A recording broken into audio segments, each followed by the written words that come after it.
Hey guys, this is Tom Box, and I'm back. Well, I'm more back. You're expecting 200% more back from me this time around because I'm almost done setting up my home office here, my little office studio. Yes, things are being put in place. Cabinets are there. We got my statues, my dolls, whatever. And then we got our pot of greeds and, Chad pot of greed over there. We're just gonna let them hang there, but yeah, mostly things are being set up. I just got a couple hundred deck boxes just to put away into the collection or my library so that I can keep up with the current format. Speaking with the current format, we've got many YCSs lined up, and we just had our first major tournament of the event, and that's what this video is going to be about. The top decks to expect for the upcoming YCSs. Now, YCS Brazil just finished, and luckily there was a Labor Day weekend, and I had time to actually catch up with the format, even play a lot of Yu-Gi-Oh! So I'm going to be sharing with you guys my findings and stuff that I learned over just watching the entirety of that stream. It was a long thing, so I can kind of break it down for you guys and what you guys should be expecting for YCS Vancouver. I want you guys to perform well, but this format could be quick, could just fly by just like that, so I want to make sure that we're on our toes. And make sure you guys hit that thumbs up button, hit subscribe, ding, and notification bell, because Content Train is still gonna be back on the regular now that I have mostly settled in and finally got a table. The only reason why I didn't make any videos is because I had no table. Now, before we begin, I want to make a quick announcement on MST.TV. We have caught up, we're back, fully operational, and not only that, we're launching our new product, the MST.TV Carbon Series Rose Pink. Nisha really wanted to launch this color. I hope you guys like it. It has the feel of a PC white, but it's also soft rose pink. So if you like your pink sleeves and you can't get enough of it, then MST Merch has got you covered. Check out the MST Pink sleeves, which are currently still on sale because the summer sale is still going on for the next couple of days until I have a little chat with the site operator. Get them while you can. They are also available in bundles of 1, 4, 10, 20, you name it, and the discounts are huge, especially when you get those 20 bundles. But anyways, that's all I got for this. Thank you for being patient with us at mstmerch.com. Anyways, let's go. Let's start off with the list of decks. I'm just going to give you that right now, and then we'll jump into each individual decks afterwards so that we can get into the details of what's their major impact and why they're so good, what you should be aware of when you're playing against these decks. Number 1, Unchained. Number 2 is Pearly. Number 3, Cashier. Number 4, Bestial Dragon Link. Number 5, Chimera Brandon. Number 6, we have Labyrinth. Number 7, Vanquished Souls. And number 8, we have Runic for Higher Sprite. Now, I'm going to throw an honorable mention out there, which would be regular Sprite. There's also, I would say, Scareclaw Manadium, the combo deck, and I would even throw in an Exorcister in there, just because I think they are also able to kind of counter a lot of these decks. In fact, I'm going to just put this out there right now before you guys type in the comment section, like, hey, what about deck X? As long as you know how to handle a lot of these decks, or a majority of these decks, and you know the proper counter timing, you would probably have a very good time right now. That's what I'm saying right now. So if you understand these matchups, then you're typically good to go. But let's go over each of these decks one by one. So let's start with Unchained. It went from this obscure rogue deck all the way now to undisputed top tier deck of the format. It's quite strange. A lot of the best players picked it up. From Pac, Patrick Hoban, Jesse Cotton, Christian Arena, all these big names, they picked up the deck and they performed super well with it, making it into the top cut rounds. And even Jesse's entire team dedicated to just playing Unchained, which kind of signifies how popular the deck. I'm not sure if this is just a strategy for them to play Unchained, make it really popular, and then metagame that and switch decks for YCS Vancouver. Who knows? But why is the deck so strong? A lot of the cards from Dune made it so much better. Namely, I think it's because of Shavara adding a lot of consistency to the deck and also giving you guys access to the DDD cards so that you can play High Wave King Caesar, maybe even get access to Deus Ex Machina. You just have a lot of options here, and even though the deck restricts you a lot of the times into fiends, you can play to your advantage. Nightmares are fiends, and even they themselves, the Unchained Soul monsters, they get to link off with your opponent's monsters, so you can break boards along the way as you get to that lethal damage. So aside from Shavara being able to have a quick effect to destroy one of your own set cards or your own monster to summon itself out. It's 2k body, it's not too bad, but when it's sent to the graveyard, well, even if you use it as a material, you get to load your field with an Unchained spell or trap. Remember, Unchained spells or traps, whenever they're destroyed, when they're set, you summon up more Unchained monsters. And then all the regular Unchained monsters like Rakea, Aruha, and that last one, they all, again, when on destruction, summon more dudes. They're just summoning more and more monsters constantly. So that's one thing. They're playing Monster Dump on you, and if you're playing based off of monster-based destruction, it's not going to be a good time for you. They can just burn away so many of your effects, and they play DDD cards. It's just a lot of stuff going on. So for Shayama, and both Yamas actually, Shayama, whenever it's in the graveyard, it can just destroy a card on the field, set card, and summon itself out of the graveyard, put it back to the bottom of the deck when you put it away. And then of course Lord Yama, the new monster from the extra deck, just requires 2 monsters, like 2 fiend monsters, and you can summon it out. It's the Rhoda of the deck, and the deck already has a Rhoda. It has Abomination's Prison, so those cards definitely went up in price, if you know what I mean. And I guess that's what it takes to kind of take it really far, because you have the right recovery package, you have consistency added.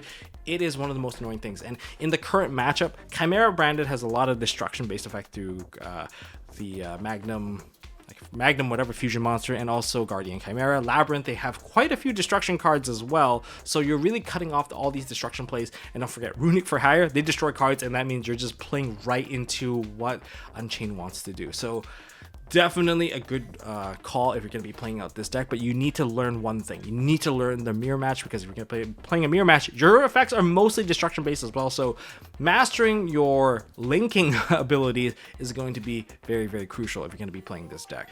Next we have Pearly. Pearly gained Epirelli Noir from Dune, and it's been making major impact because now they have a board breaker. Before, they really relied on happiness to break boards, and now they have Noir to spin away your 2 cards and also provide them with a setup of a trap card. And once they got access to that setup of the trap card, which would be the Leap, once they got Leap, that means they can jump quite quickly into X Pearly Noir, making that Towers S monster. But besides the fact of that, that means now they can take the Sleepy Memory, attach it under, and therefore guaranteeing the draw. It's much easier now that you can just pick it right from the Pearly or the Perlily. That was a very big addition, and we already kind of figured that out from the Remote Duel Extravaganza pre-Worlds, and that was a very big part of it. And if you're going to be playing in a solo tournament, I think this might be one of your best choices. And, you know, it dictates why we have to play stuff like Book of Moon and stuff like Lava Golem, Kaijus, just so that we can break apart some of these Towers S monsters, like a gigantic X Pearly Noir, which we saw in some of the feature matches. The 10 materials, like, good luck. I'm going to break your entire board, and then I'm going to punch you for a game. That's what it sounds like right now. So for a solo tournament, this is still probably one of the better choices. And deck number 3 is going to be Cashier. Cashier, people are expecting this deck to take a bit of hit, so maybe people are pulling back a bit. But if you're really good with Cashier, I still highly recommend just playing the deck anyway, even though it is the deck that makes some of the more fragile boards, but you have the easiest lineup OTK. From what I've witnessed at one of the feature matches, is that as long as you held on and you didn't die, and you have, you know, access to Unicorn or a follow-up such as Birth, as long as Birth is still available, you can counter OTK someone very easily. I've watched a Nibiru wipe an entire board. I watched an Evenly match wipe an entire board, only for just summon out Unicorn and wipe, you know, kill them back. So, you know, that's always going to be available. Not only that,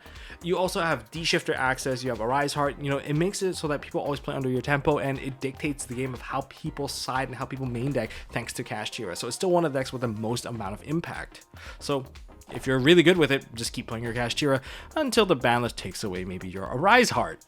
Next is Bestial Dragon Link, and this deck automatically dictates whether or not we can play a light or darker graveyard, because it's naturally a solid counter. And even in the mirror match, it just becomes so trippy when you're just stopping your opponent from summoning out monsters, because you're having that, you know, DD Crow-esque battle against your opponent. Makes a lot of sense, but in TCG, of course, we have triple Magnemite, triple Lubellion, triple Druisworm. We're playing this deck at full power, and this deck has solid recovery, has every single tool to make it a top tier deck, and it is still a top tier deck, even among the top cut. Even inside Remote Duel Extravaganza, there were a lot of representation for this particular deck, and it's for good reason. It's also one of the most rewarding decks to play. The more skill you are at the deck, the more options you see, and the more ways you can find to end your opponent's life, because it's really good. Now, what about the Unchained problem? Oh, if you have to use like Levy, if you have to use like Branded Beast, like, what do you do then? Well, the deck doesn't only have destruction-based effects. It has Horatic Spheres, one of my favorite boards. Spheres with a beast behind it, or spheres with a regain, and maybe the other card too. Also really strong. Druid Swarm does not destroy cards whenever it sends something to the graveyard. Chaos Angel can banish, and Savage can negate cards. You have a ton of options. You have every option, and that's why this deck is, not below. So the more skilled you are with this deck, the more likely that you have a chance to actually win an entire event. But of course, it does suffer from, Cashier, maybe a little bit of Pearly, but, you're not going to be completely blown out of the water. Going first will matter a lot here. Just be careful. You have to know your matchups when it comes to playing this deck. Next, we have the new deck, Branded Chimera. We're playing with Illusion Monsters, and speaking of Illusion Monsters, I tried this particular deck out over the past weekend for my locals. I had a pretty good time with it. It was really, really, really fun, except for the fact that I left this card on my desk. I didn't take it with me, apparently, so I ended up needing it, most games a second copy, but one copy already showed me how strong this deck was already. Once you go full combo with this deck, I think it's very difficult to lose, but it is a one extra deck type kind of deck, so you're gonna get bodied by Dimensional Barrier. But this is also one of the reasons why Crossout is so popular. Everyone's playing Droll, everyone's playing Ash, and a lot of people are playing Dimensional Barrier. And you know what, one of the feature matches highlighted this from Kamal Crooks, which from Crossout Designator. Yeah, I know he's playing Pearly, but like, people side in those cross-off designators so that they can hit the dimensional barriers, and that's exactly what they did to squeeze out of a tight spot. With that being said, let's kind of jump back into this deck. Why is this deck so powerful? It's a one-card combo deck. You can burn a lot of junk. You can burn a Branded Fusion just so that you can make sure your Mirror Sword Knight goes through into the basically self-recovery play, which is an auto +4, and as long as you can keep a copy of Chimera on the field, then you'll have not only monster effect negation, you have targeting negation, and you even have follow-up to generate more resources, and you have a Chimera to pop and draw. That's all available, and you're not going to run low on hand resources thanks to every single play generating more and more cards, and Chimera Fusion being able to jump back into hand for free as long as you're controlling a Chimera, the Flying Mythical Beast. I thought that effect was kind of silly. It just feels like invocation. Like, it almost feels like a little Alistair-esque, but I'm going ahead of myself. This is another deck that's going to be very, very popular. If you don't know how to counter it, you're going to have a very, very tough time. Next, it's Labyrinth. I really don't have much to say about Labyrinth. Labyrinth is Labyrinth. It's the trap deck. It's the deck that's going to hit you with Eradicator, all sorts of viruses, because they're just so functional like that, and they're pretty big beats, so you can just beware of the skill drain. I really don't have much more to say. They're going to be a bit more picky when it comes to their back row, because if Unchained's part of it, destruction-based back row might not be their top priority anymore, but the deck is still very strong and made top cut as well within the teams. And next we have Vanquished. This was one of the decks that made it to the finals. The one of the teams had it there. I believe it was the feature match that we were watching versus Kamal Crooks. Game 1, I believe they took it. It was just so scary to fight against it. The opening play being Wakaushi. They added super heavy samurai engine in there because of the addition of Battle and Boxer Dempsey roll, whatever his name is, the one that adds a fire warrior, which gives him access to Ryzen. So that's one of the changes that happened to the list, and this entire play more or less functions like just straight up a Rhoda almost. Sure, it does add a little bit of a choke point, but is it really a choke point unless you have no follow-up? The deck really needs like follow-up. Like, you need to land that first normal summon, and if you can land the first normal summon, get their effects to go off, you start this entire snowball effect of getting to the heavy Borger giving you the additional draw, keeping your hand loaded, playing with a ton of hand traps, making sure that your opponent is completely stunned out. That's pretty common. And so starting off with the Dempsey getting you the Ryzen, that is a fantastic way to kind of increase your Rhoda count, more or less. And you get to see them play with the motorbike and all that stuff. It's pretty interesting to see that as an additional thing, leading from, the Soul Burning Volcano, it's coming from there. So that was kind of neat. But Vanquished Soul, I'm not sure if it's going to be the best choice when it comes to a YCS. A lot of people already kind of know how to deal with Vanquished Soul. They understand that, you just have to make sure you turn off the names during the main phase, and try to do most of the things during the standby phase, and that's one of your best ways to answer them. You can even throw rocks or whatever at them just to kind of clear off their names using kaijus, and just beware of Continue that could maybe push additional body on. And finally, we have Runic for Higher Sprite. Will this deck be able to go all the way to the end? I can expect them to make top cut. I'm not sure if they're going to win out with this deck at the moment. I think it's with the introduction of Unchained, it becomes more difficult. You have your Flashing Fire and Destruction. These are going to advance the game state of an Unchained player if you use these cards. And so your destruction based effects are not really that great, but you do have negation effects such as like Rafali. That's not too bad.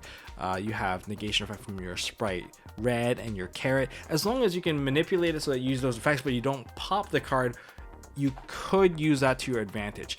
But it's difficult, and I don't think the future prospect of this deck is also looking too good.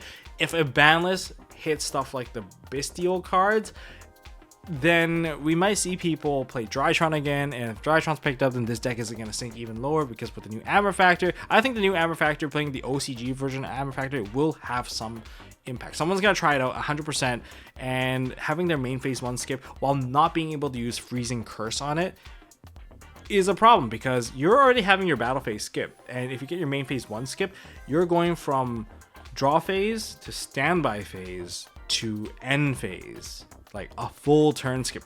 It's not good, especially if you're going to be playing against a deck as lethal as Drytron.